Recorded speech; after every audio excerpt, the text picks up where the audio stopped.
Hoje, 21 de julho do ano 2022, 8 horas e 1 minuto. Declaro aberta a sessão da Câmara Criminal deste Egresso Tribunal de Justiça do Estado do Rio Grande do Norte. Ana, por favor, espelhe aí a ata da sessão anterior, para que possamos deliberar a respeito. 26ª ata, sessão realizada dia 14 de julho. Pode baixar.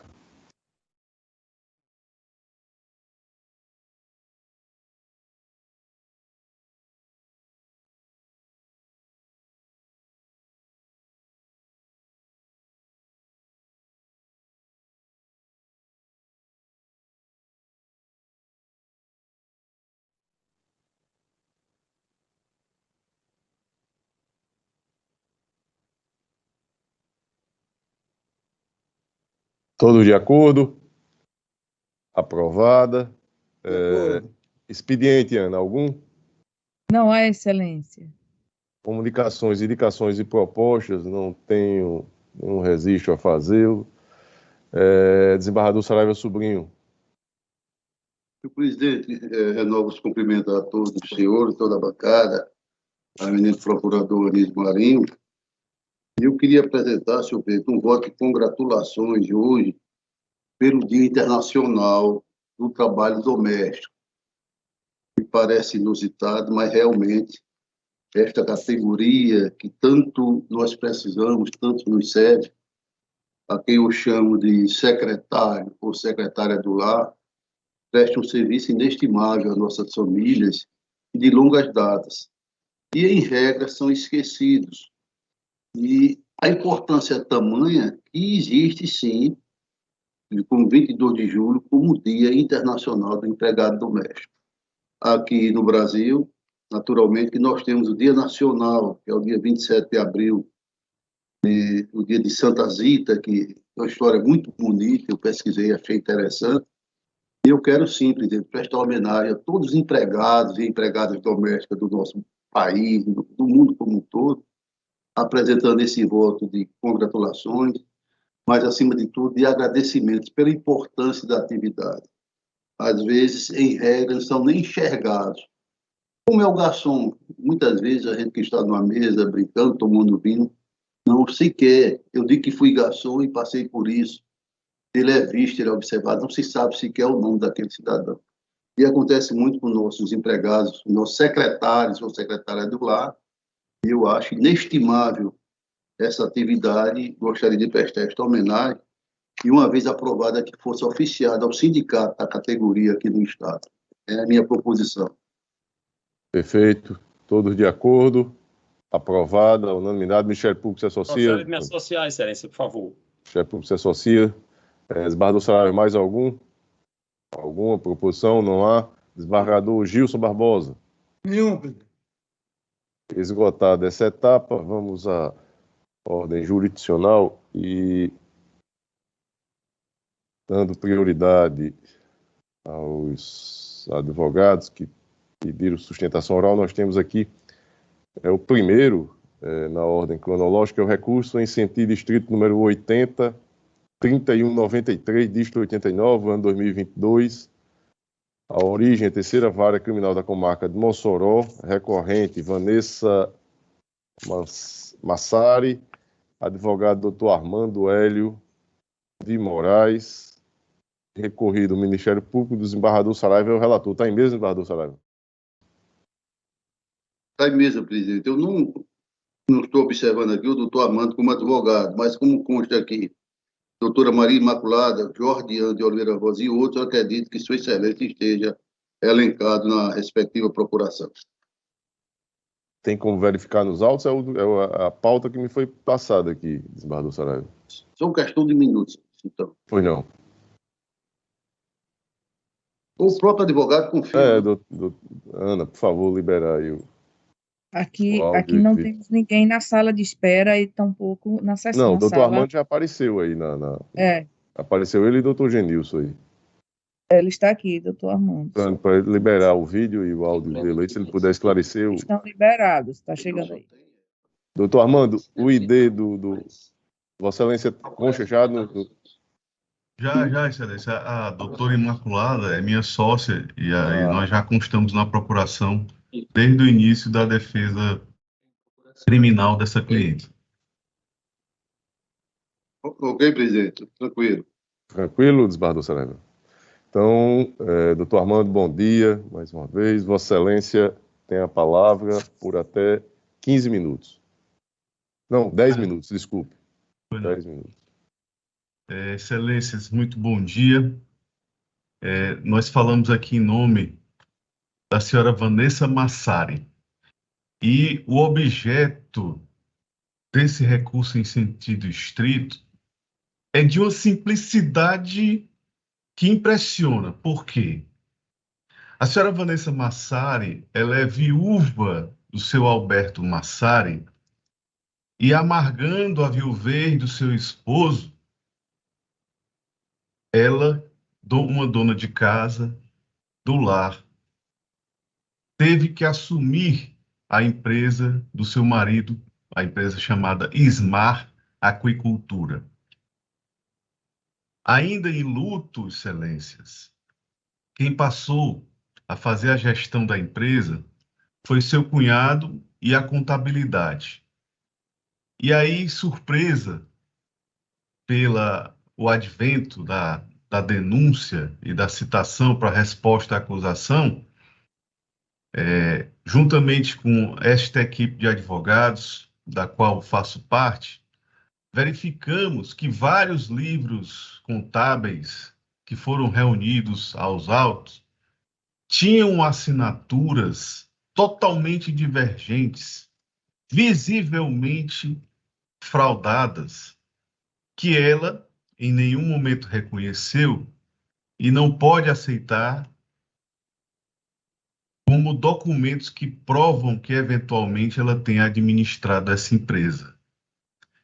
E foi somente por esse motivo, excelências, que a defesa solicitou na primeira instância que fosse feito um exame grafotécnico nas assinaturas desses livros fiscais para demonstrar que em nenhum momento a dona Vanessa Massari assinou esses livros e também sequer administrou a empresa. Por quê?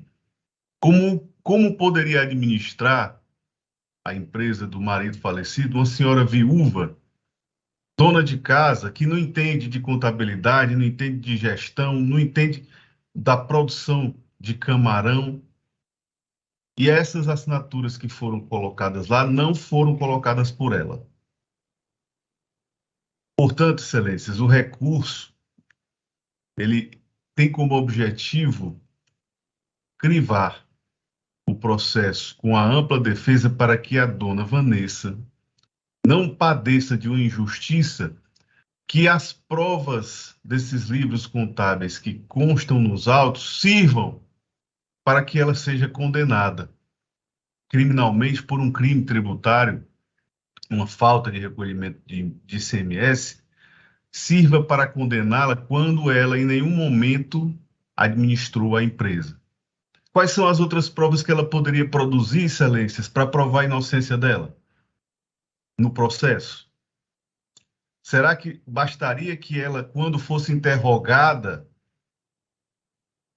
ao negar que administrou a empresa, ela conseguiria provar isso? Será que também só com a oitiva das testemunhas ela conseguiria provar que em nenhum momento ela administrou essa sociedade? Então, excelências, a defesa pugna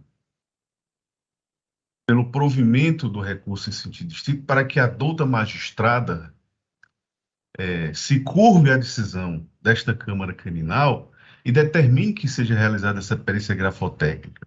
Porque os argumentos que foram utilizados na decisão não são suficientes para justificar a negativa da realização desse tipo de prova, especialmente porque o processo ele foi feito justamente para que se possa nele desenvolver uma defesa que justifique, que possa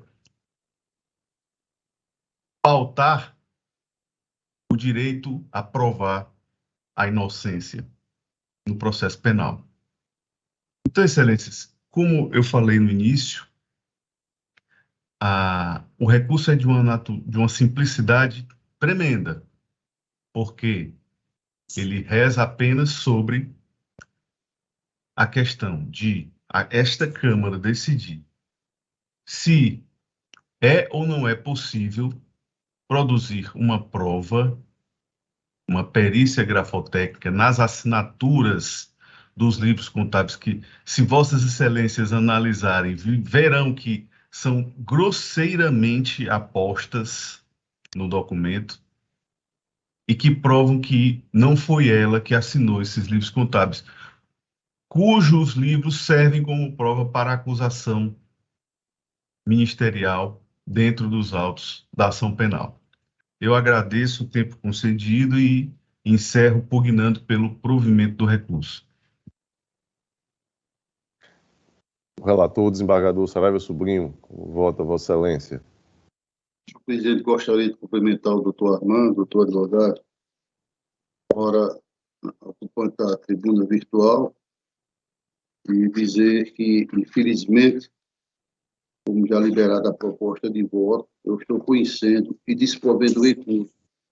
E o faço, senhor presidente, arrimado exatamente naquilo que situou o juiz Wacol, resumidamente, quando disse, aspas, reticência, a defesa técnica arguiu a falsidade documental aposta nos documentos contábeis da empresa SMAR, vírgula, especificamente a assinatura da denunciada em tais documentos. Contudo, a parte requereu a perícia grafotécnica em todas as assinaturas contidas nas folhas 93, 388. De 93 à página 388. Indistintamente, não especificou em que folhas dos autos estariam as assinaturas falsificadas e ainda não apresentou ou indicou a parte, né, onde poderia ser apresentada a documento original para realizar as perícias. Ante a falta de especificidade, concluiu a juíza, e objetividade do pedido, bem como pela falta de proporcionalidade em realizar a perícia, em quase 300 folhas, justamente indefiro-a. Quer dizer, foi a conclusão que disse o juiz. Mas, melhormente, se posicionou o eminente procurador, doutor Anísio Marinho, que subscreveu, que lavrou o parecer, a quem eu rendo nesse momento, inclusive, elogios. De Sua Excelência, doutor Anísio, naquele que interessa. O processo não se encontrava sequer na fase instrutória, quando suscitado o incidente mencionado, de modo que a denunciada não evidenciou as fundadas razões que levariam a entender por indício da falsificação nos documentos apontados. No segundo momento, Sua Excelência foi muito mais feliz quando disse: cumpre asseverar outro sim, que o crime apurado na apresentação penal é o de supressão de ICMS, e não o delito de falsidade documental, de modo que a perícia mencionada, até então, não se revela imprescindível para a elucidação dos fatos. Já desfechando, ressalto que, embora a recorrente questione as assinaturas apostas em notas, recibos e balancetes contábeis, não desconstituiu até então, desculpe, sua condição de sócio da empresa SMAR Agricultura Limitada. Detalhe interessante observado pelo eminente procurador, cujo contrato e aditivos foram acostados ao feito com firmas reconhecidas em cartórios. As firmas foram reconhecidas em cartório nos documentos juntados à exibição do juiz. Finalizando, isso é certo, de Sua Excelência. Ademais, que o indeferimento da prova técnica mencionada não configura violação à ampla defesa, pois, como dito a Alhuri, sequer houve a instrução do feito, oportunidade na qual a referida poderá comprovar sua tese negativa de autoria por outros meios de prova, o acaso demonstra os indícios de falsificação e a relevância da submissão dos documentos à perícia. Poderá ser novamente requerida a providência. Reticência. E eu amparei também, presidente, para sedimentar o entendimento, um voto da ministra Tereza de Assis Moura, ainda em 2015, quando Sua Excelência, naquilo que eu concebo razoável disso, não se acolhe a alegação de nulidade por cesseamento de defesa em função do indeferimento de diligências requeridas pela defesa, pois o magistrado, que é o destinatário final da prova, pode, de maneira fundamentada, indeferir a realização daquelas que considerar protelatória ou desnecessárias ou impertinentes. Me parece que foi a hipótese dos autos. O juiz entendeu impertinentes, porque os documentos trazidos à exibição, a análise de sua excelência, a análise do julgador estavam todos com firmas reconhecidas, mais de 380 páginas. Por fim, me louvei também na decisão do ministro conterrâneo Ribeiro Dantas, agora dia 15 de outubro de 2020, quando Sua Excelência faz uma abordagem sobre a matéria que bem se encaixa mutatis mutandis da hipótese. Daí porque, presidente, respeitosamente, eu conheço e desprovejo o resto. Perfeito, desembargador Saraiva. Inclusive, decisão mais recente aqui do ministro Jesuíno, Rissato, desembargador convocado do TJDFT, na 5ª turma, agora julgada em setembro de 2021, disse Sua Excelência, aqui já numa etapa mais avançada do processo, que, abre aspas, a alegação de falsidade das assinaturas apostas aos documentos feita durante o depoimento judicial não representa fato ou circunstância apurado na instrução que torne imprescindível a diligência complementar, pois se exigiria, na hipótese vertente, ao menos a presença de elementos minimamente concretos, objetivos e verossímeis que indicassem a falsidade aventada. Fecho aspas. Aqui, obviamente, mudando o que tem que ser mudado, mutatis mutandis, aplica-se ao caso concreto, uma vez que a parte, a acusada, ela poderia ter a iniciativa de demonstrar que pelo menos uma das assinaturas teria essa falsidade alegada, e o que não me parece ser o caso dos autos. Uma alegação genérica e sem nenhum fundamento, pelo menos é o que parece neste momento processual. Eu acompanho Sua Excelência, o relator, na integridade do seu voto. Desembargador Gilson Barbosa. Igualmente. Como resultado, processo julgado à unanimidade dos termos do voto do relator. Doutor Armando, um bom dia, até uma próxima oportunidade, se Deus quiser. Excelência, muito obrigado. O seguinte é o de número 40, a ordem cronológica, é o apelo criminal número 80.1378, dígito 72, o ano 2021, apelante Matheus Marinho da Silva, advogado Dr. Rodrigo Cavalcante, apelado Ministério Público, desembargador Gilson é o relator, revisor desembargador Saraiva Sobrinho. Está em mesa, desembargador Gilson? Está em mesa sim, presidente. Ocorre Rodrigo... presidente, pois não, eu estou conhecendo e, evidentemente, dando provimento ao recurso, acho que fica sem razão de ser, né? A parte do advogado, mas... A não ser que os senhores mudem meu voto. E não me parece que esteja na sala doutor Rodrigo também, o que... Então, vamos aqui proclamar o resultado. Estando, conheço não, e nego o provimento. Processo com o julgamento virtual aqui, eu ratifico o meu voto, registrado no sistema. Desembargador Saraiva. Também confirma a ausência do advogado? Sim, senhor. Obrigado. Então, recurso provido à unanimidade nos termos do voto do relator. O seguinte é o de número 10, aí na ordem cronológica. É o apelo criminal número 80.1605, dígito 62, o ano 2021, apelante Ítalo Mateus Lima Freitas, advogado Dr. Rubens Matias de Souza Filho, apelado do Ministério Público, desembargador Saraiva é o relator, eu sou o revisor. Processo em mesa, desembargador Saraiva. Presidente. Doutor Rubens, Vossa Excelência tem até 15 minutos. Obrigado, Excelência. Bom dia. Bom dia, excelentíssimo presidente da Colega da Câmara Criminal, desembargador Glauber Rego, eminente relator, desembargador Saraiva Sobrinho, eminente desembargador Gilson Barbosa, ao representante do Ministério Público, aos advogados e servidores que acompanham esta sessão da Câmara Criminal, os meus sinceros cumprimentos. Trata-se de apelação criminal que tem como apelante o senhor Ítalo Mateus Lima Freitas, que foi condenado a uma pena de 6 anos e 4 meses de reclusão pela suposta prática dos delitos tipificados no artigo 33 da Lei 11.343, a ser cumprido inicialmente em regime fechado. Excelência, esta defesa, e de forma inaugural, ela traz a preliminar da invasão de domicílio, pelo seguinte argumentação.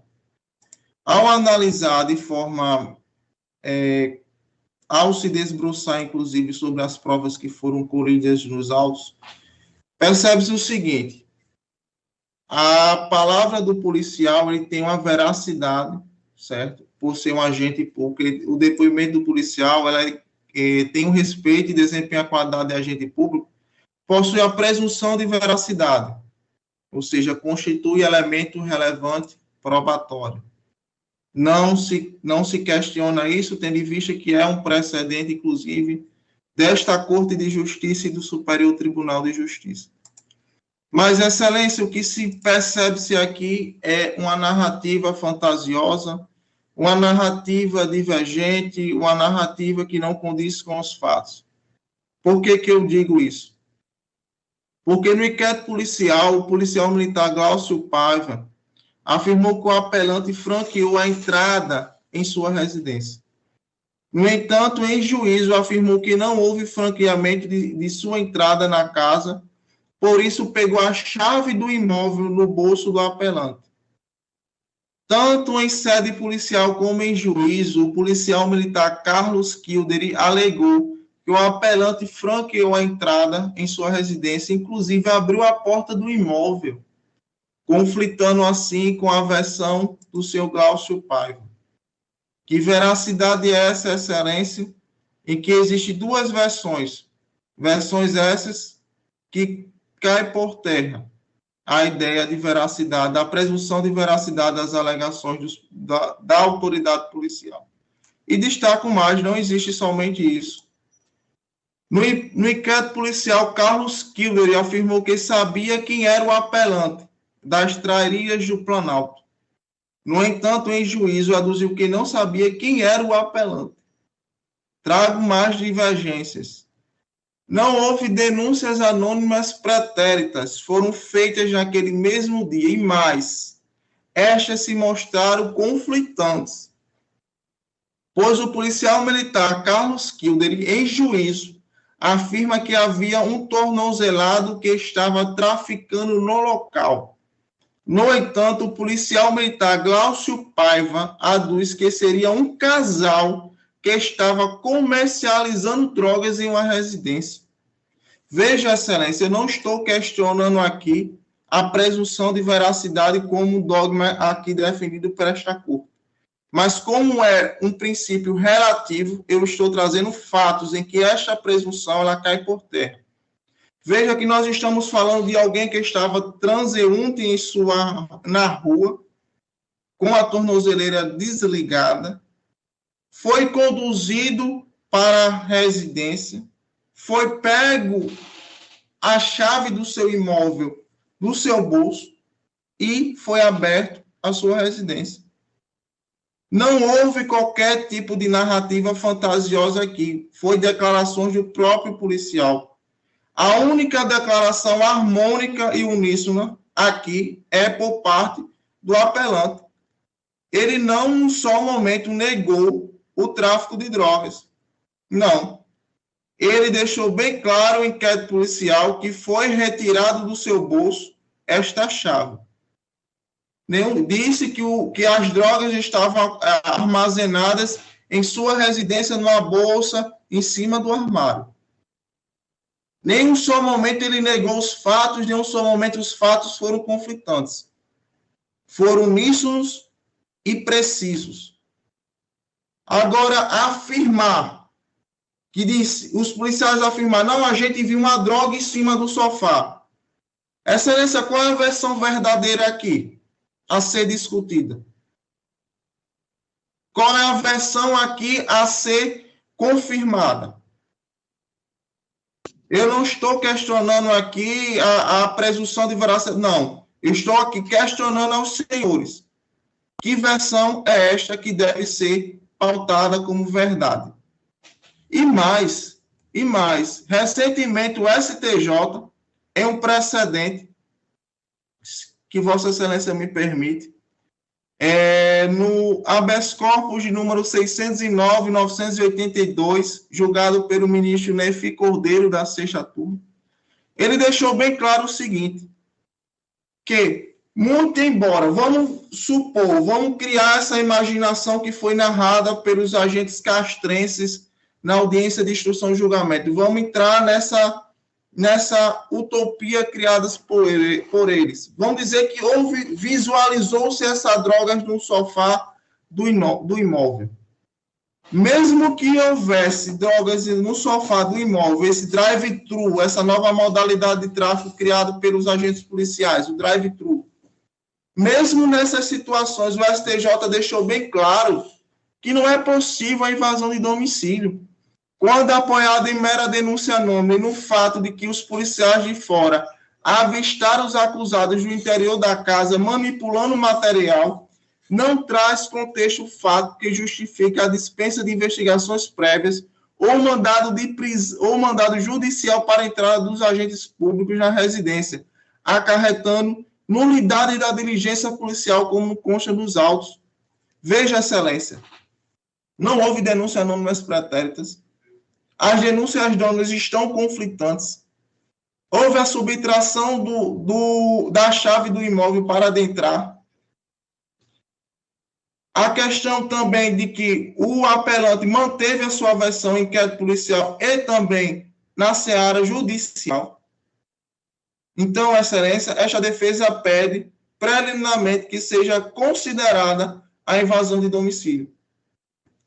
Se Vossas Excelências já entenderem por isto, como é de costume aqui desta defesa, não vou adentrar em questão de materialidade e autoria, tendo em vista que trata-se de réu confesso. Ele confessou tanto em inquérito policial como em sede de instrução e julgamento, para ver a questão da lealdade desta defesa em relação aos fatos. Esta defesa pede que seja redimensionada a dosimetria da pena, levando em consideração a exasperação das consequências do crime e da quantidade de drogas.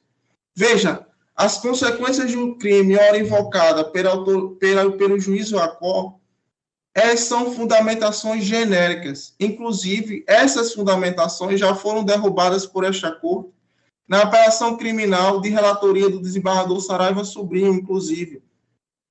E mais, exasperou-se a quantidade de drogas que foram apreendidas, 215 gramas na residência do apelante, o que não extrapola o tipo penal do tráfico de drogas, nem se apresenta como quantidade excessiva. Inclusive, Excelência, recentemente, um julgado da apelação criminal de 010-1452, dígito 37 de 2018, em relatoria do desembargador de Vossa Excelência, presidente desembargador Glauber Rego, de 2021, em que foi redimensionado a pena na apreensão de 185 gramas, aproximadamente 186 gramas de cocaína, em que foi dito que não se revela exagerado o ponto de aumentar a reprovabilidade do artigo 42.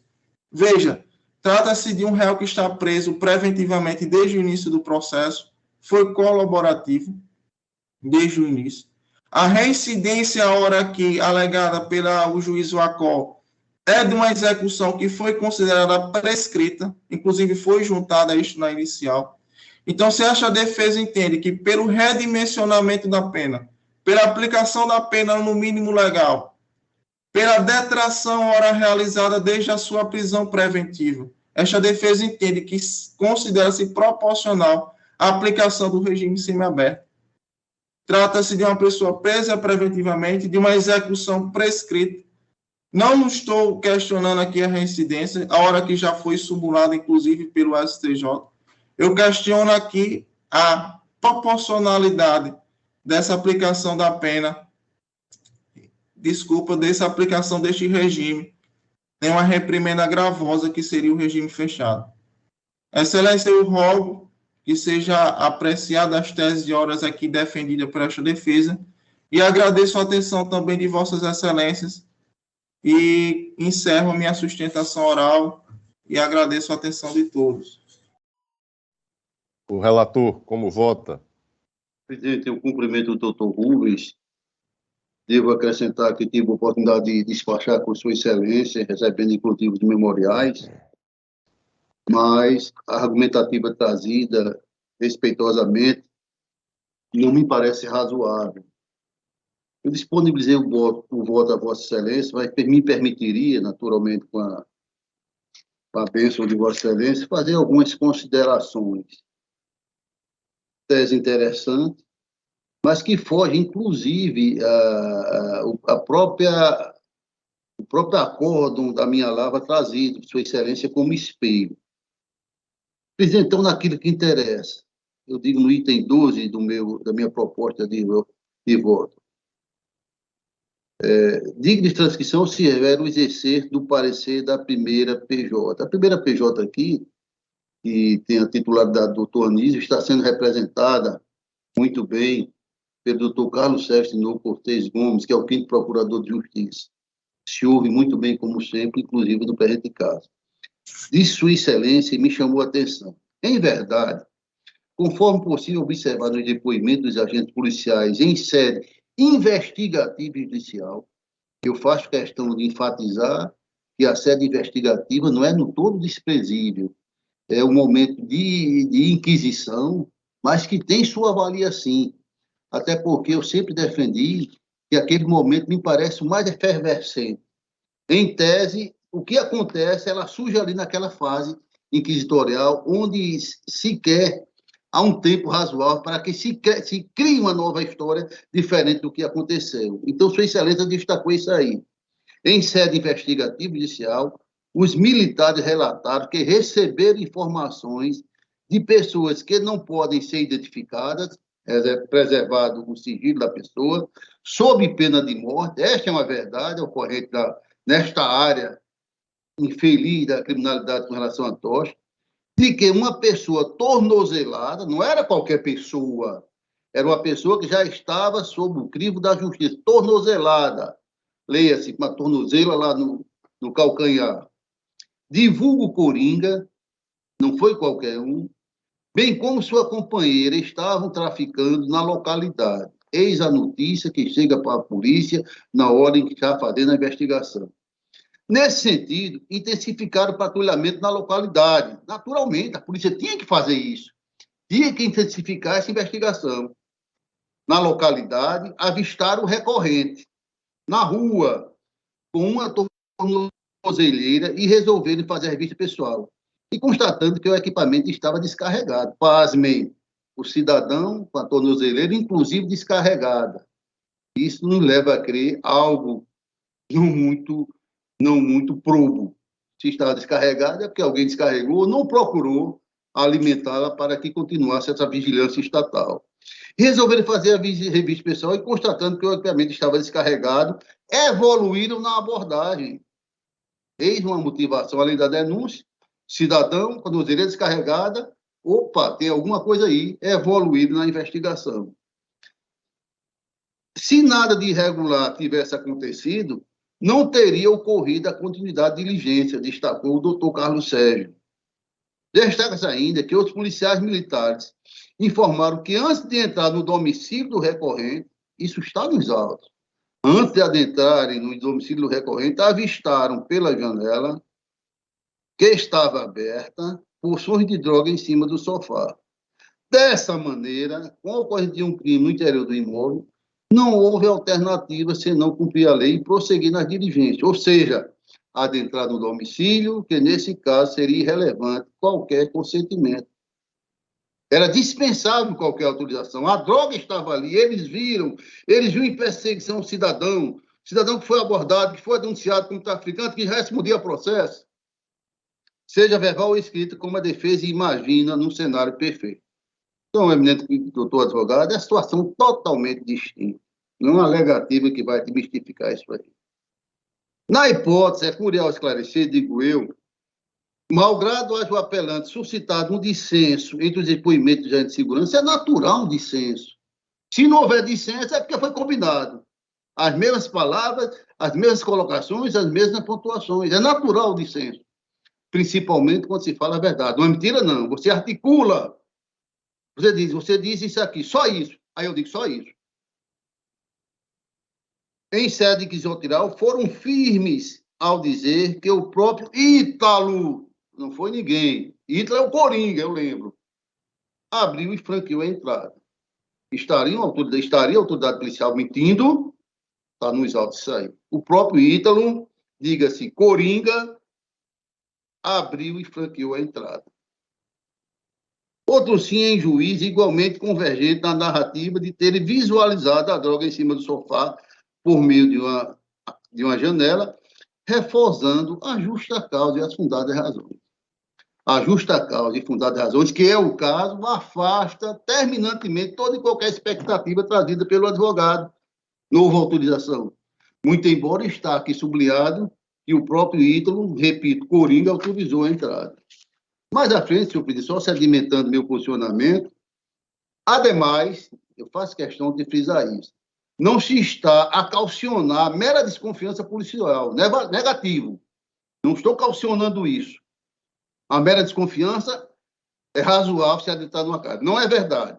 Traduzida na atitude suspeita, mas no fato de o recorrente ostentar, é dito, a população lá sabe disso, informou, provocou a polícia, ostentar a liderança no comércio de estupefacientes, posteriormente corroborado pelo trabalho de campo.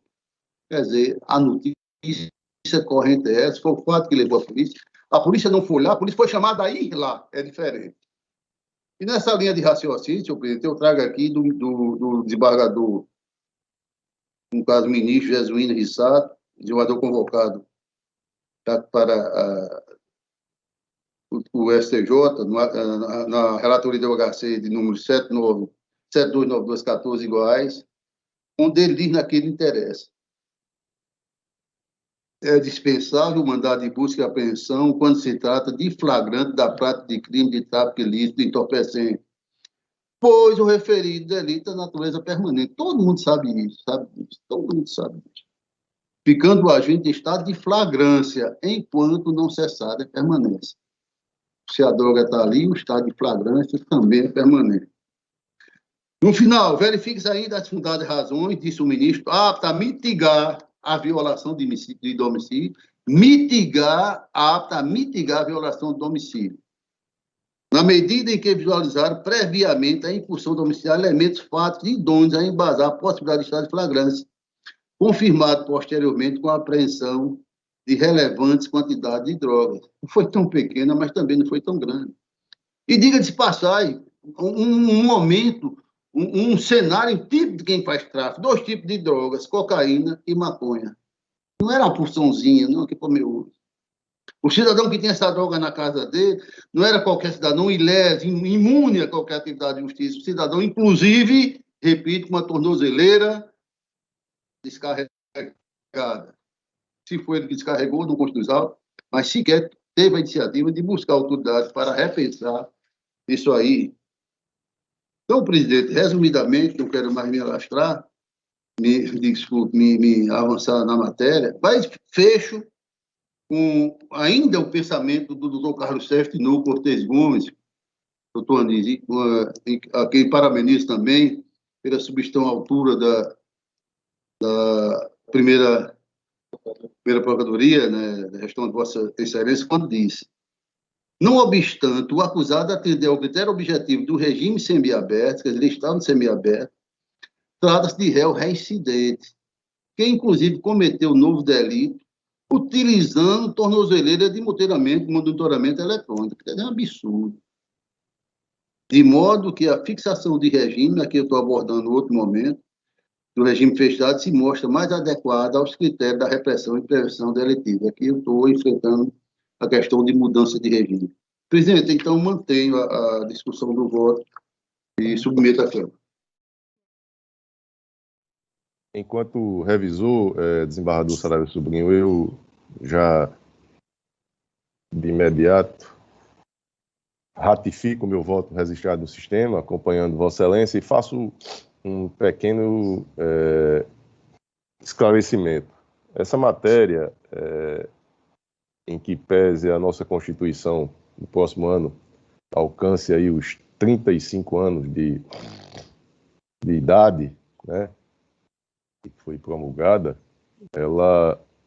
as garantias do cidadão, as garantias constitucionais, e podemos dizer assim, um processo penal a partir do que define a Constituição Federal, ela ganhou força esse debate mais recentemente, em especial nas duas turmas do STJ, e aqui na Câmara Criminal nós temos, em algum momento, enfrentado divergência a respeito da matéria. Eu me recordo, se na sessão anterior ou na passada de 15 dias, em que eu divergi de Vossa Excelência com relação a uma decisão tomada na segunda unidade judiciária que julga os processos de organização criminosa. Naquela oportunidade, eu dizia que não havia os indícios, a motivação necessária para a atuação da autoridade policial, e nem tampouco para a invasão do domicílio. O caso concreto, no entanto, desembargador Saravia, de Vossa Excelência feliz na sua motivação, ele é bem distinto. Aqui nós temos os indícios que justificam a atuação da autoridade policial. Um cidadão que usa tornozeleira eletrônica, um cidadão que tem já, por toda a comunidade, o conhecimento de que atua no tráfico de drogas e que, na abordagem, o equipamento ele não está sendo utilizado de forma adequada.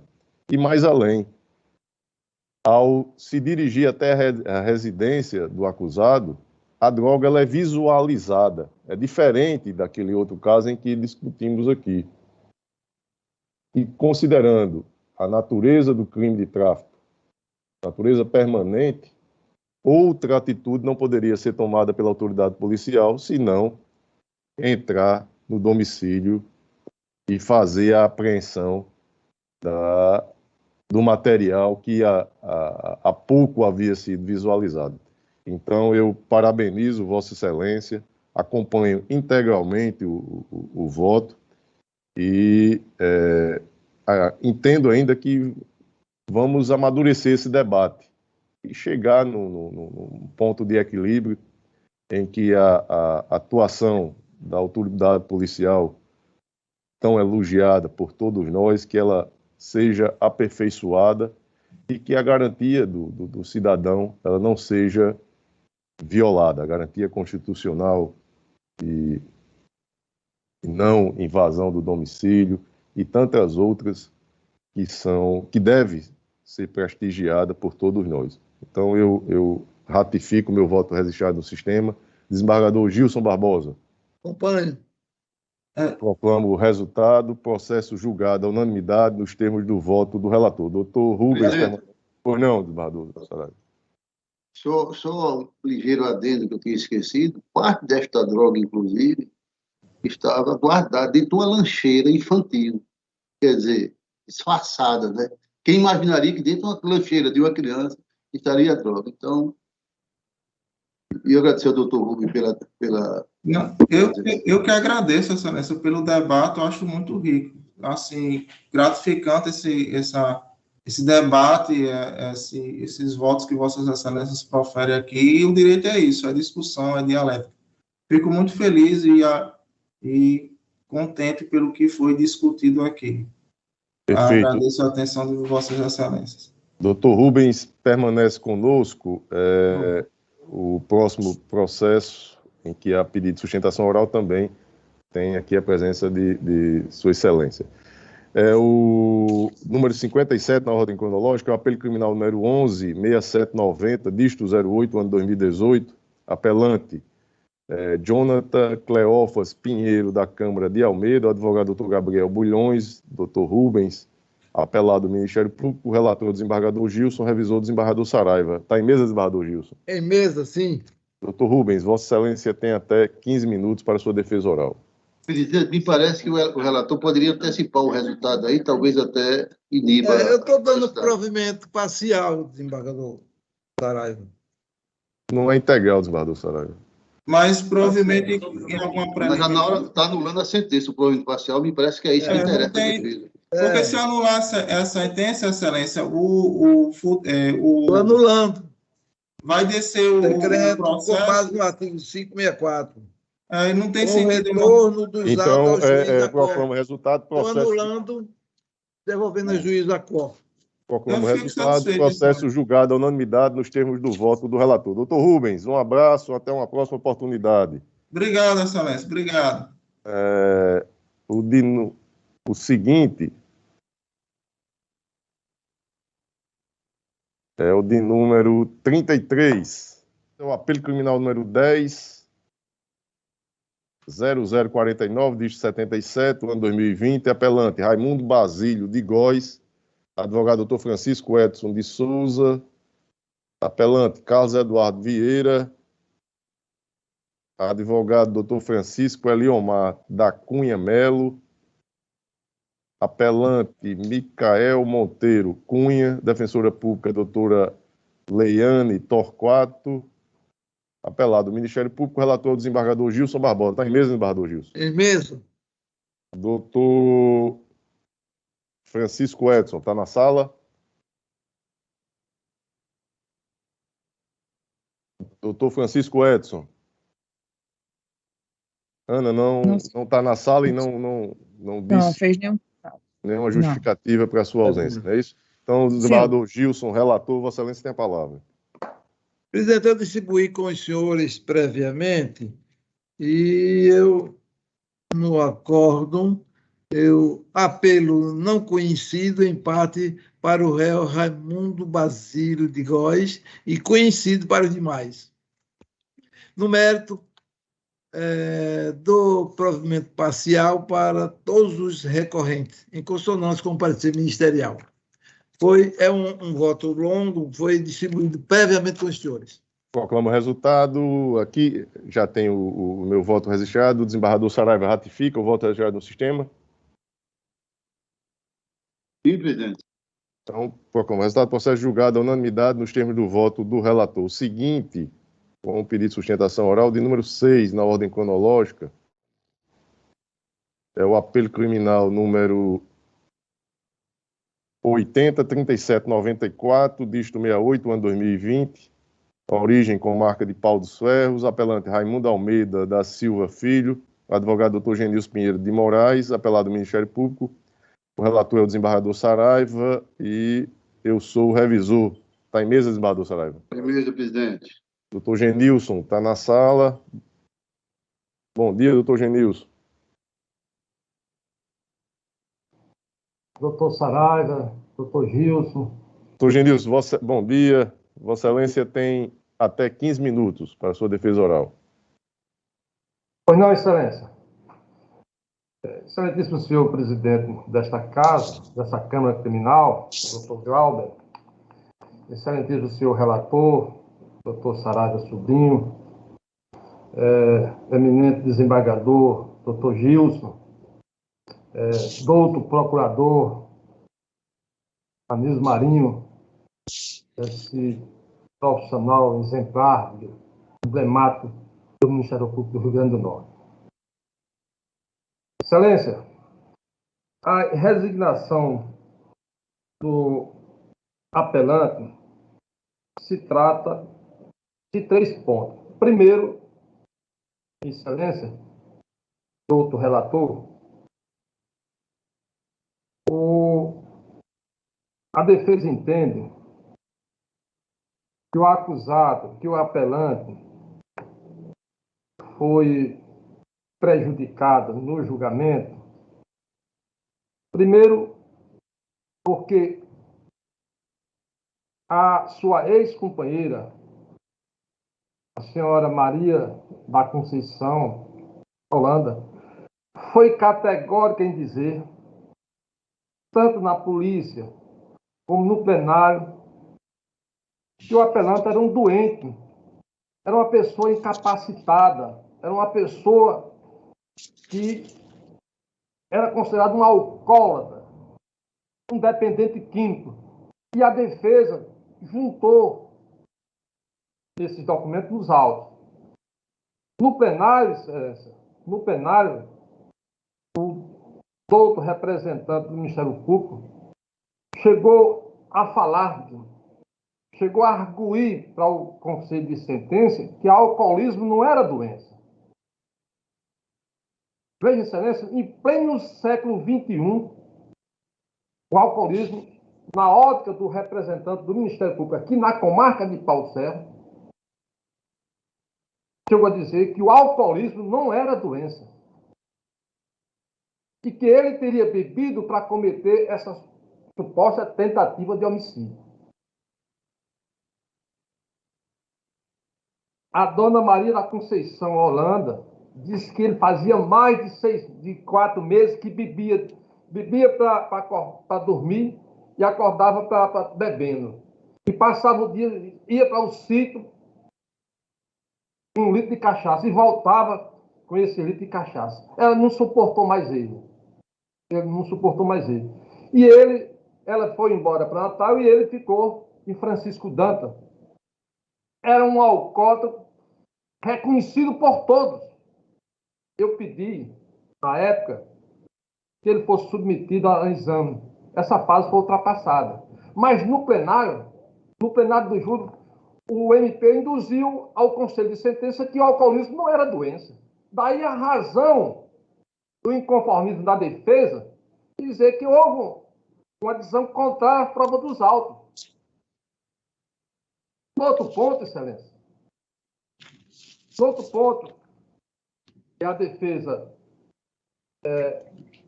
recorre a Vossa Excelência, segundo lição do grande doutrinador Heleno Fragoso, na obra Homicídio, Tentativa, Configuração e Desistência Voluntária, ele diz que a tentativa de homicídio exige sempre, como é óbvio, a ocorrência de ânus mecânicos, esse princípio elementar no plano teórico. Não oferece dificuldade para qualquer outra pessoa frequentar e entender as circunstâncias de uma tentativa de homicídio. No caso de Raimundo não quis tentar contra a vida da sua esposa, da sua ex-companheira. A tentativa, entenda a defesa, com todo respeito que eu tenho ao Tribunal do Júri, entenda a defesa que se houve uma tentativa, sim, contra o ex-companheiro, contra o atual companheiro de Maria da Conceição. Ele perseguiu, ele correu atrás, ele circulou. Quanto à situação de Maria da Conceição, ela simplesmente tentou evitar que ele entrasse na casa e ela usou uma cadeira para jogar dele. Ele estava com a roçadeira e, ao levantar a roçadeira, excelência, realmente atingiu, mas atingiu de forma não intencional, com a intenção de matar. Ele deixou claro isso no Tribunal do Júri. Ele não tinha intenção de matar. A raiva, o sentimento, o ódio, o surto que ele teve foi contra o atual companheiro. E o próprio policial militar, Arthur, que esteve na ocorrência policial, diz que foi chamado porque estava havendo uma confusão entre Raimundo e Alderivan. Então, o ponto de inconformismo da defesa, excelência, primeiro que não houve a tentativa contra Maria da Conceição, mas o Conselho entendeu que sim. Partindo desse pressuposto, se há uma distância na execução do crime de tentativa e pela defesa, que a fração, se persistir, se não for anulado esse júri, a fração deveria ser maior utilizada, e não aquela que foi utilizada. O magistrado inverteu a situação. O magistrado que presidiu o tribunal do júri, ele inverteu, quer dizer, usou 2/3 para reduzir a pena para o crime de tentativa com Alderivan e reduziu somente 1/2 para a senhora Maria da Conceição. Veja, Excelência, não há nenhum relato de qualquer testemunha nos autos que ele tivesse tentado ou alguma pessoa tivesse evitado que Raimundo Almeida tivesse matado a sua ex-companheira. Pelo contrário, quando ela jogou a cadeira, ela diz isso, claro. Quando ela jogou a cadeira, ele estava com a roçadeira, que ele vinha da roça embriagado. Ele não bebeu naquele dia, no bar. Ele tinha bebido lá, que era um alcoólico. E aí, quando levantou a roçadeira, ele tem um homem que tem 1,80 m, um homem robusto, complexão física grande, né? Se tivesse a intenção de matar, ele tinha matado Conceição. Realmente ele se defendeu e correu atrás. O foco dele era Alderivan, o atual companheiro de Maria da Conceição. De sorte, Excelência, que se porventura persistindo a decisão do Conselho de Sentença, a defesa suplica essa nobre Câmara Criminal, através de Vossa Excelência, grandes juristas, pessoas capacitadas com inteligência, já que é um órgão revisor dessas decisões, que possa redimensionar essa fração de 1/2 para 2/3, no tocante a Maria da Conceição. É essa a explicação, é esse o apelo que faz a defesa. Raimundo Almeida da Silva Filho morava em São Paulo, veio embora para Francisco Dantas, sua terra natal, um homem de vida regrada, um homem de vida que dedicou-se à atividade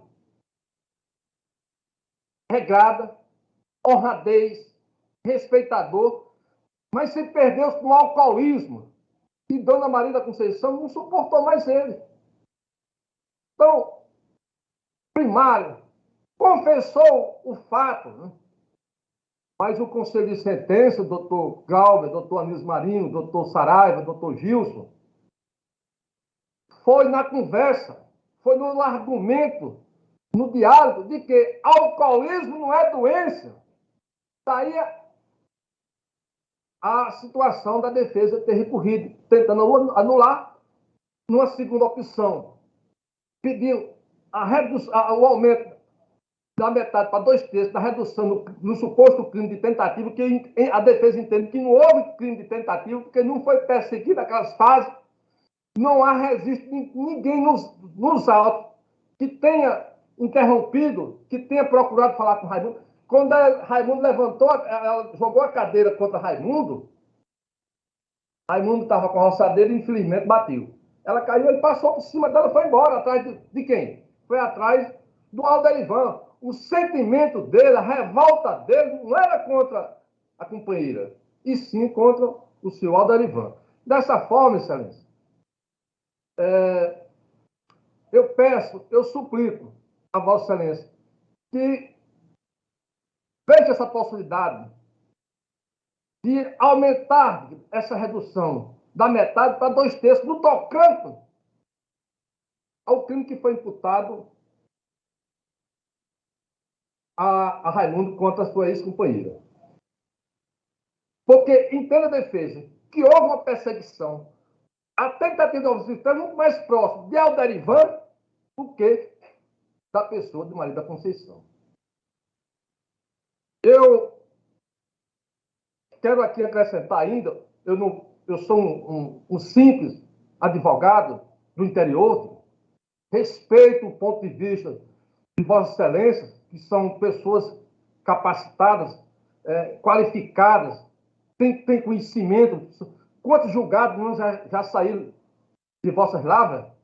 Mas eu peço a compreensão que esse cidadão não tentou matar Dona Maria da Conceição. Ele, se houve a intenção, foi contra Alderivan. E ficou muito distante, embora Dona Maria da Conceição tenha se lesionada. Mas um homem com 1,80 m, pesando quase 90 quilos, se quisesse matar Conceição, tinha matado. Ele não intencionou. Então eu peço aos nobres desembargadores, relator, o revisor, ao outro membro e ao doutor procurador, doutor Anísio Marinho, essa enciclopédia, esse homem inteligente, né? Que veja essa situação, viu? Veja a situação. É assim que se funciona a defesa. Muito obrigado, Excelência. O relator, o desembargador Saraiva Sobrinho, como vota, Vossa Excelência? Senhor presidente, apresento igualmente os cumprimentos, as congratulações ao doutor Genilson pela bem feita sustentação, digna assim, de ser ouvida, porém, infelizmente, não nos convenceu a contento. Eu estou encaminhando o voto pelo conhecimento desse provimento.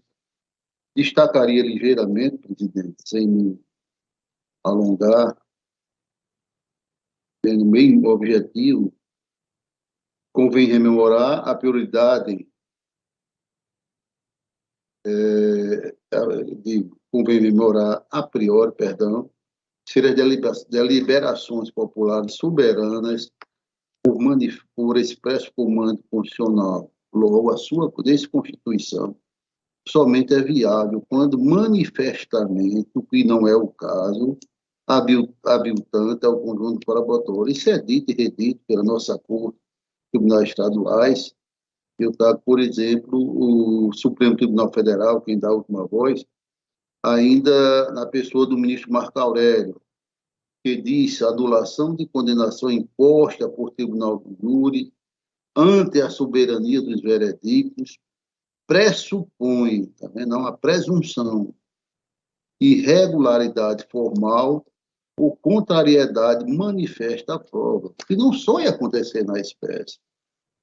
Na hipótese, ressoa bem evidente, doutor advogado, respeitosamente, que o júri popular apenas aderiu a uma das teses discutidas em plenário, desacolhendo a argumentativa da inimputabilidade por alcoolismo, em quesitação genérica na esteira do STJ, a seguinte argumentativa, bem particular, trazendo desta feita a grande ministra Laurita Vaz, da 6ª turma, quando ela diz, não há mais quesitação específica quanto às teses defensivas. Essa nova modalidade que foi dada ao julgamento do júri, diferente da minha época, que perquiria cada quesito em si. Ela diz, não há mais quesitação específica quanto às teses defensivas, porque o legislador pátrio, ao editar a Lei 11.689/2008, adotou a quesitação genérica. Eu confesso até que eu não gostei muito dessa mudança legislativa. Eu acho que na minha época era mais específica, era mais discriminante e melhorava para o entendimento dos jurados. Ao editar a Lei 11.698/2008, adotou a quesitação genérica. Dessa forma, não há que se falar em necessidade de indagação acerca da tese de inimputabilidade do réu, uma vez que, como visto, se encontra abrangida no quesito único referente à absolvição formulada pelo juiz presidente. Naturalmente, acredito que essa tese deve ser discutida, deve ter sido discutida, deve ter sido levada a jurados, e no quesito só que não entendeu o razoável e, aplicando diferentemente do que foi dito, condenou.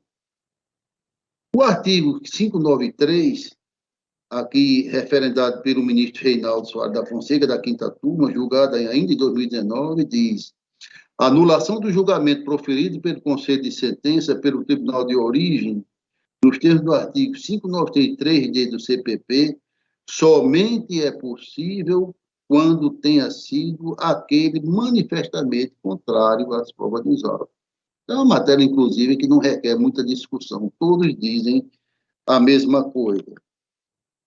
No tocante à dosimetria, o juiz também foi muito feliz. Essa parte que me chamou a atenção quando foi discorrida por Vossa Excelência. Mas o juiz foi felicíssimo ao fazer a estimativa da pena. Disse Sua Excelência, em observância ao regramento estatuído pelo artigo 14, parágrafo único do CP, à luz da jurisprudência, com relação à vítima Maria da Conceição Holanda, tendo em vista o intercrime percorrido pelo réu, o qual evidencia que se aproximou em muito da consumação.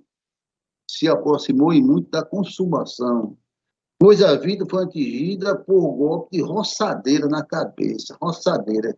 Quem conhece o que é uma roçadeira, eu já trabalhei, é horrível. Para dizer que ela tem logo duas partes que cortam. Ela corta quando vai e corta quando vem. Se passar na cabeça de uma pessoa, você consegue tirar todo o cabelo, no caso, pelar. Em região letal, conforme descrito no laudo de exame de corpo de delito, etc. No entanto, apesar do perigo de vida causada, as lesões não foram tão profundas, razão pela qual entendo razoável aplicar o grau de redução da pena no patamar médio de 1,5. E ela faz outra discussão a respeito que eu gostaria de não reproduzir. Associa, senhor presidente, eu gosto muito de trazer o pensamento do órgão ministerial, nossa procuradoria, graças a Deus, dotada de excelentes procuradores. E aqui na espécie, doutor G. Alves, da 4ª PJ, substituindo a doutora Naide Pinheiro, disse com muita proficiência, na situação e exame extraídos autos, notadamente da prova oral colacionada e do laudo de lesão corporal, que o réu atingiu a vítima, Maria da Conceição Holanda, em lesão corto-contusa de aproximadamente 8 centímetros em região anterior da cabeça, reticência, em região vital, de modo que houve uma extensão no intercrime próxima à consumação do delito. Então, todo sustenta esse perigo que houve, quase que a vítima perdia a sua vida. Dessa maneira, considerando que o agente praticou todos os atos executórios e, com isso, chegou muito próximo ao resultado pretendido, a de se reconhecer a fração de 1,5 proporcional ao caso em epígrafe, devendo ser mantida a decisão de primeiro grau. Presidente, voto por disponibilidade, eu apenas reforcei aqui e coloquei a discussão de Vossa Excelência. Respeitosamente, com o doutor Genilson. Enquanto revisor, eu acompanho integralmente o voto do relator, imagino não ser necessário fazer nenhum acréscimo. O vogal, desembargador Gilson Barbosa. Acompanho. Proclamo o resultado. Processo julgado à unanimidade nos termos do voto do relator. Doutor Genilson permanece conosco. Próximo processo também tem a defesa, Sua Excelência. O número 11, na ordem cronológica, é o apelo criminal número 10.0475, dígito 35, ano 2019.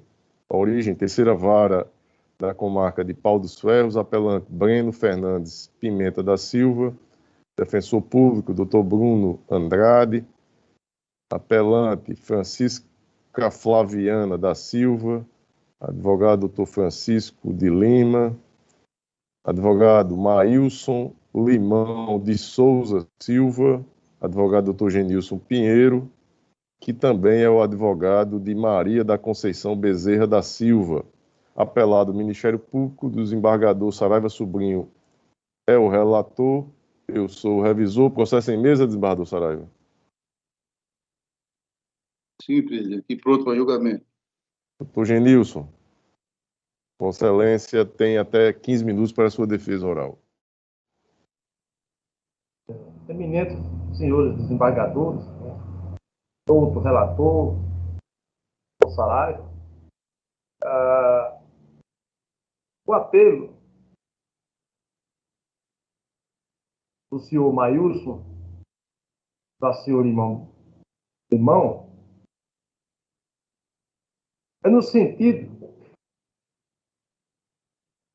de desclassificar o crime a ele imputado.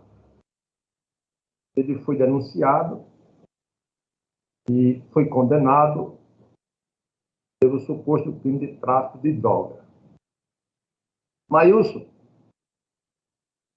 é filho do ex-policial militar aqui da cidade de Pau Serra, conhecido por Mil. Mil, segundo a lenda, aqui comentaram, foi uma pessoa que incomodou muita gente, porque quando se falava em 1000 soldados, pensavam que era 1000 soldados que tinha na cidade de Pau Serra, mas Mil era o apelido dele, 1000 soldados, o pai dele.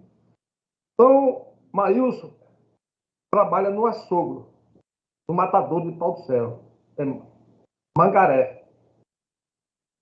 E usuário, dependente, químico, trabalhava de 10 horas da noite até 5 horas da manhã, despencando gado, matando gado. E era do conhecimento dos moradores, dos diretores, que ele era um usuário de drogas. E fazia o percurso de casa para o matadouro, a uma distância de 4 quilômetros, sempre à noite. E nesse percurso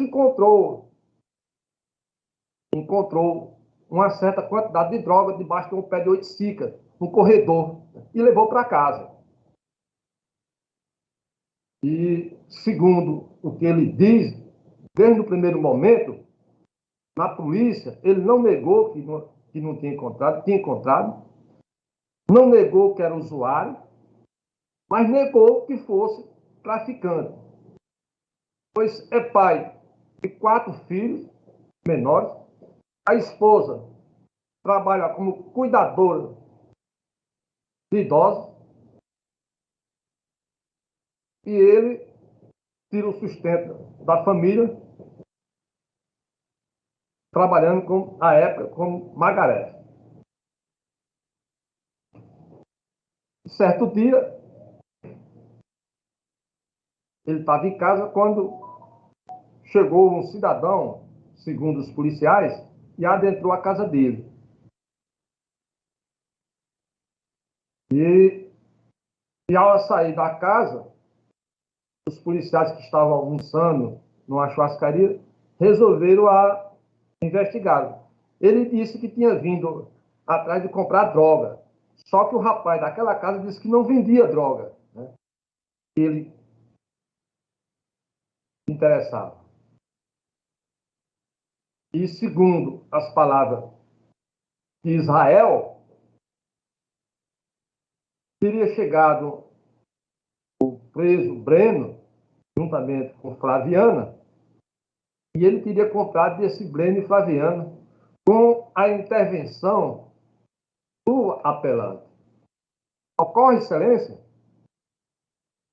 que hoje nós vivemos num mundo digital.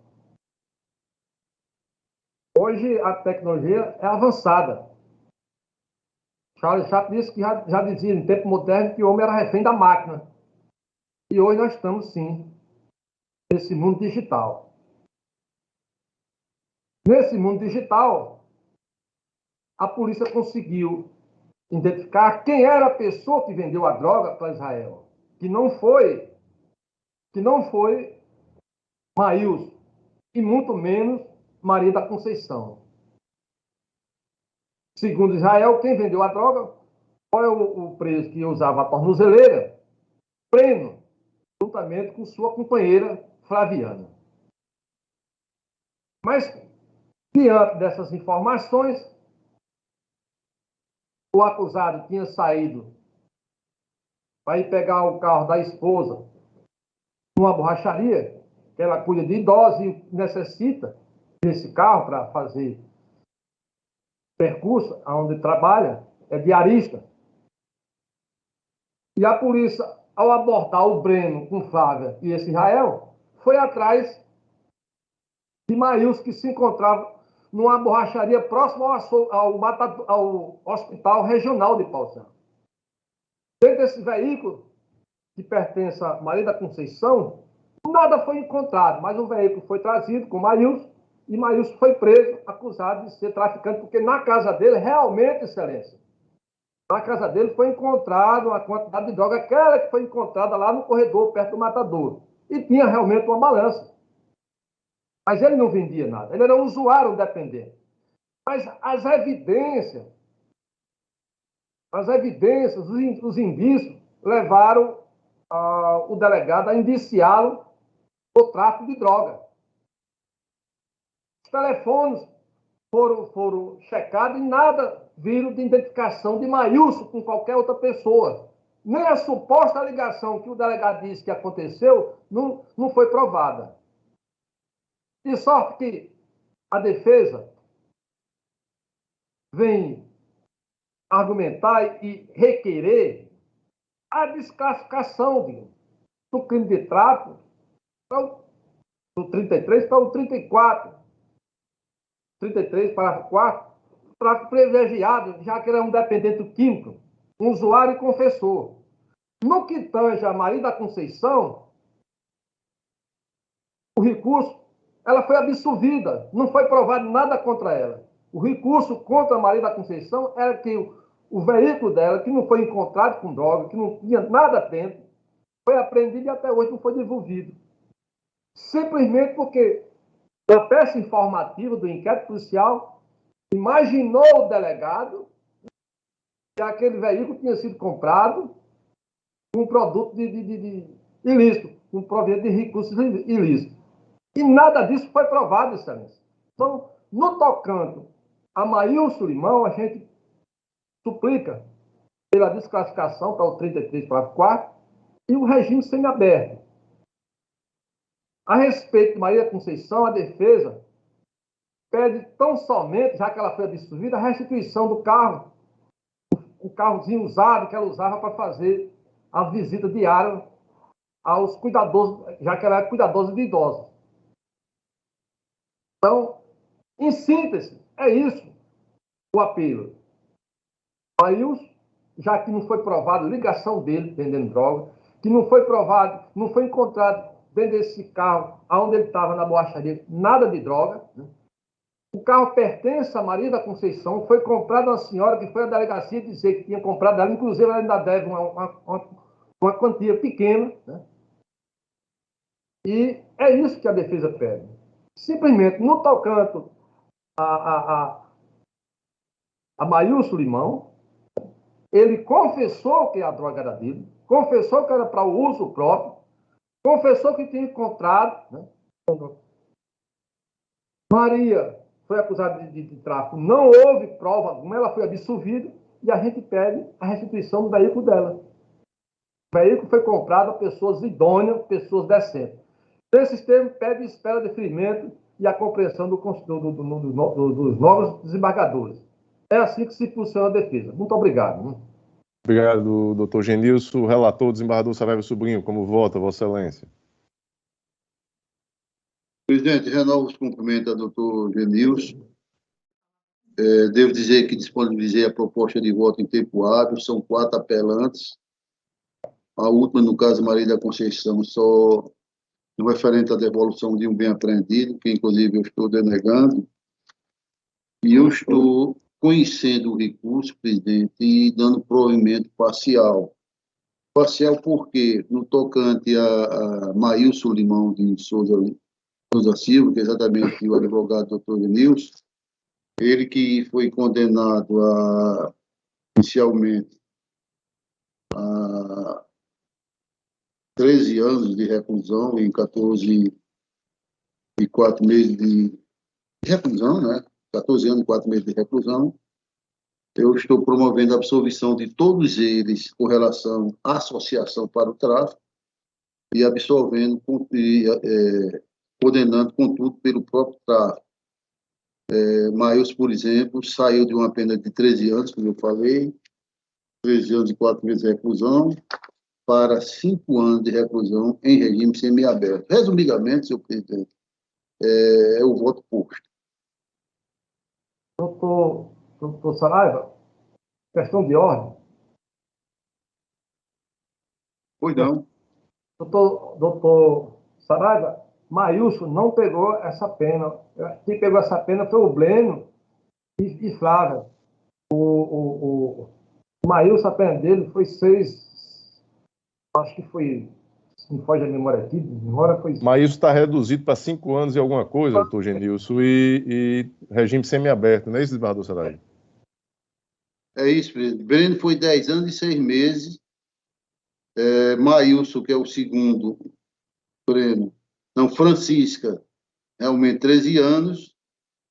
E pela ordem aqui, e Maílson realmente foi 8 anos de reclusão. Perdão, excelência, eu troquei o nome.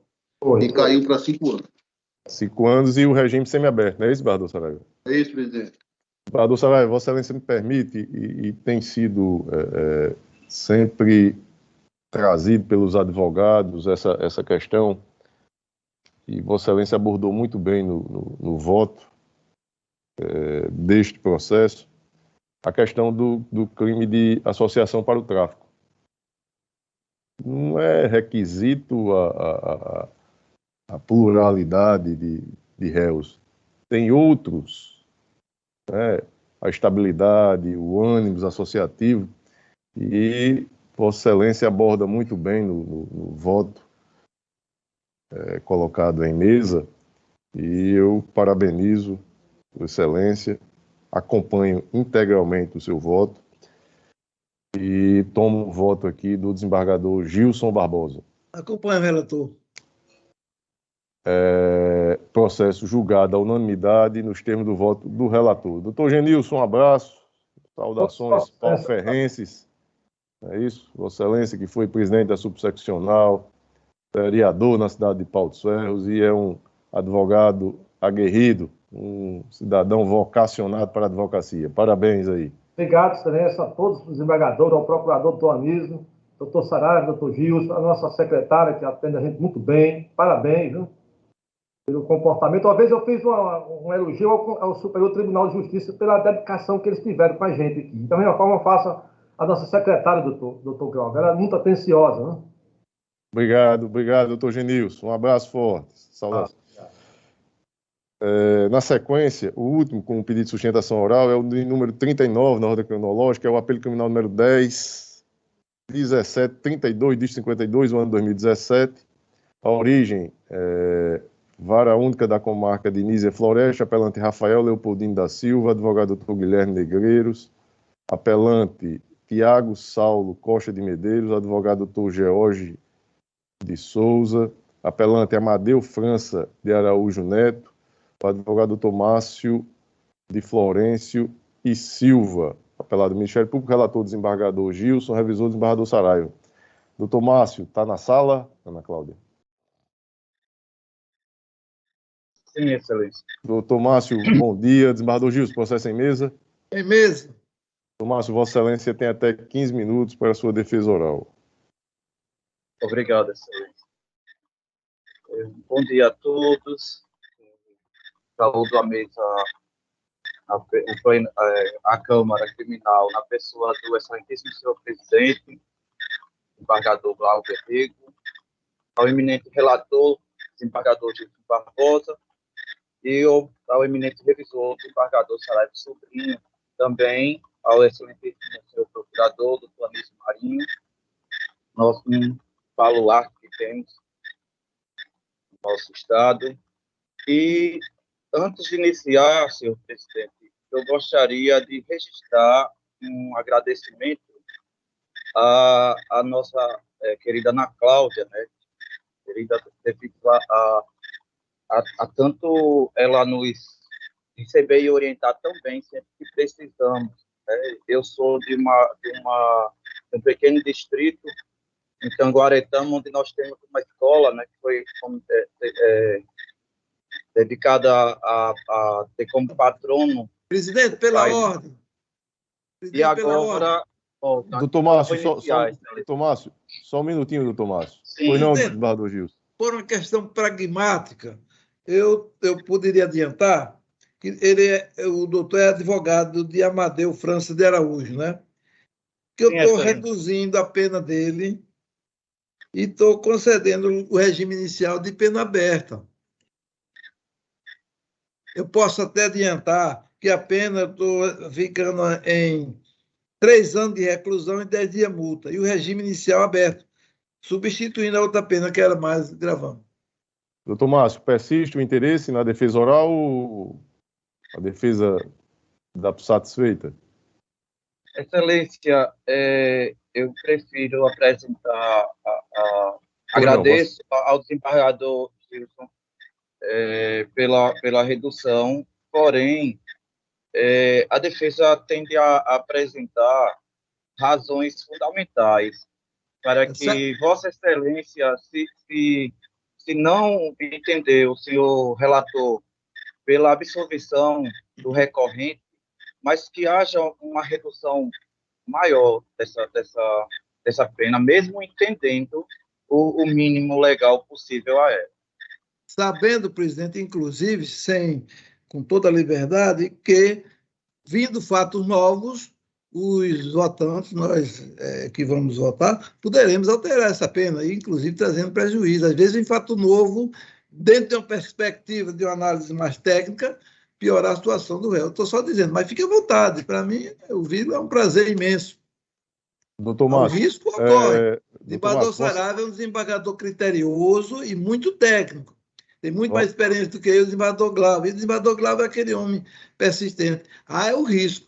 Estou dizendo assim porque fiz o possível para minorar, mas dentro dos limites. Pois não, desembargador Gilson. Doutor Márcio, Vossa Excelência tem a palavra e a defesa agora com o adiantamento aí do resultado, Vossa Excelência pode se limitar ao pedido de absolução e naquilo que entender aí pertinente, que não seja, obviamente, já abordado aí no resultado do julgamento, em benefício do apelante. Vossa Excelência tem a palavra.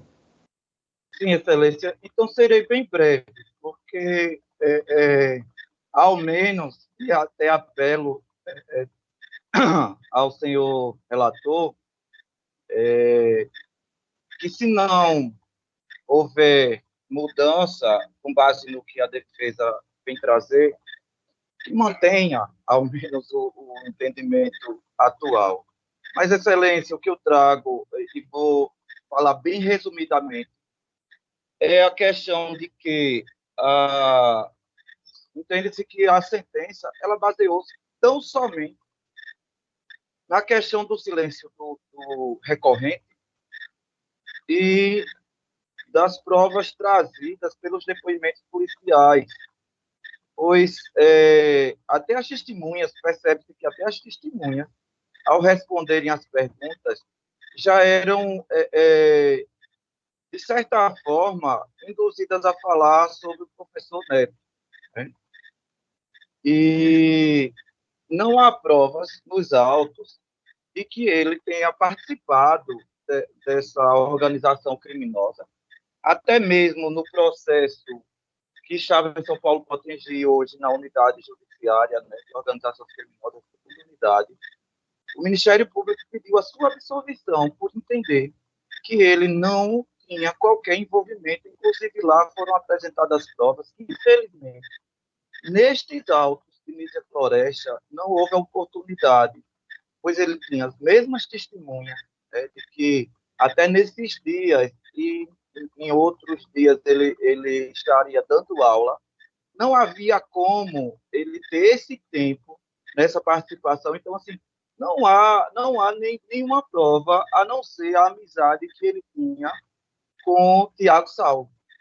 O que até este e outros acusados disseram que Amadeu nada sabia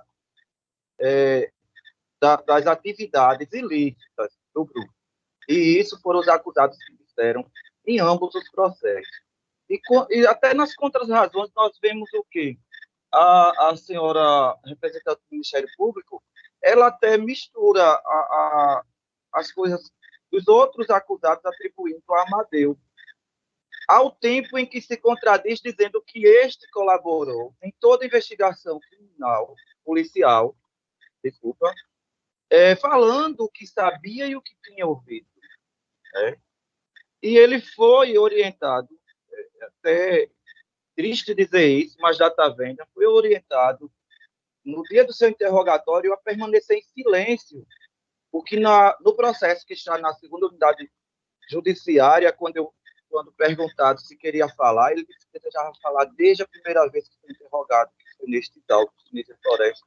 Hoje, com essa sentença recorrida, ele disse que não quis ficar em momento algum em silêncio. e não tinha medo de falar, porque falava somente o que sabia. E mesmo diante disso, os outros acusados lá, e neste processo, disseram que ele nada sabia das atividades do grupo.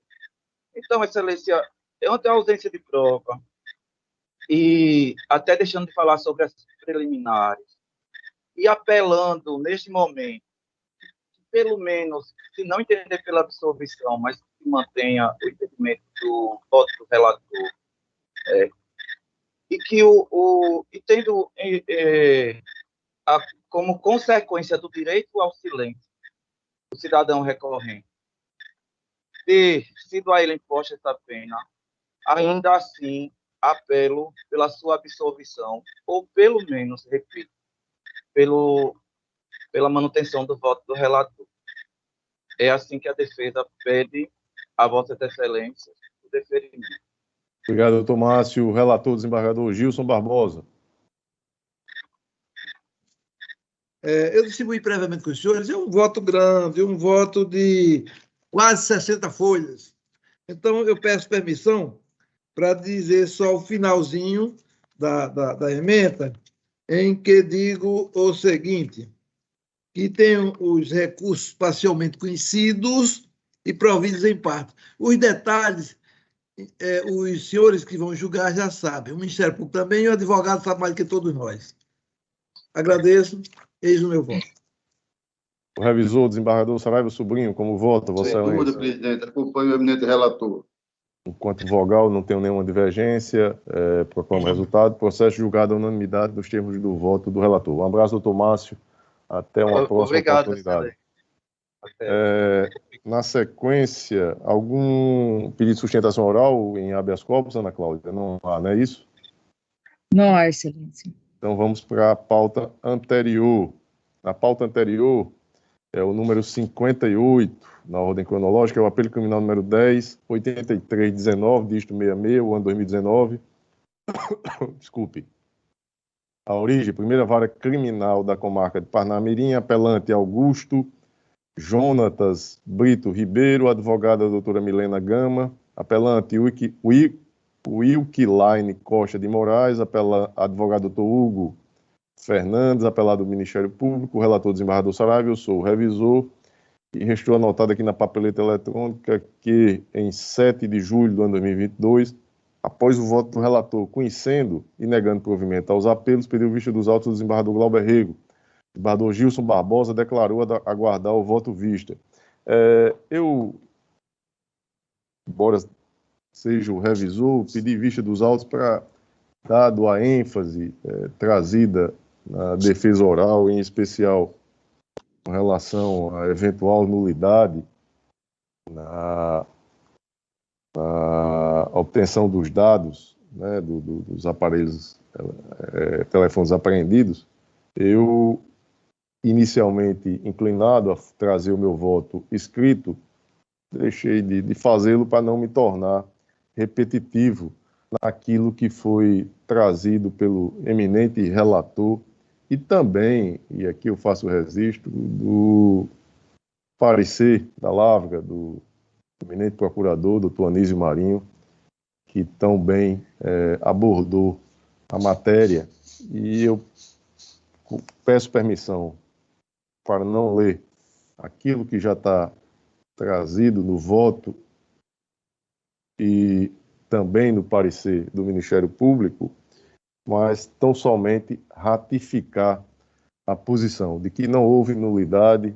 Outro ponto abordado, a eventual absolução do crime de associação para o tráfico, também restou devidamente caracterizada. A sentença do Dr. Marcos, lá da comarca de Parnamirim, aborda todos os testemunhos colhidos nos autos, as interceptações e demais provas carreadas, no sentido de demonstrar a estabilidade, o ânimo associativo, de modo que, em resumo, eu acompanho integralmente o voto do eminente relator.